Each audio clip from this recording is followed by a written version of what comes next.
قال نوح رب إنهم عصوني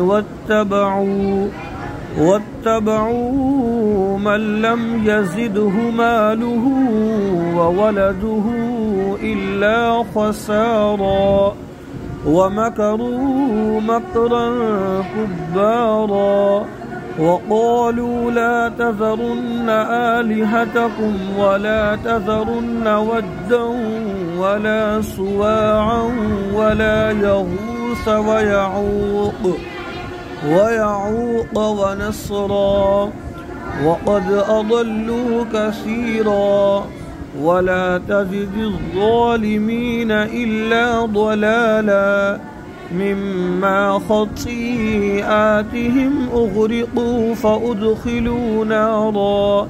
فلم يجدوا لهم من دون الله أنصارا وقال نوح رب لا تذر على الأرض من الكافرين ديارا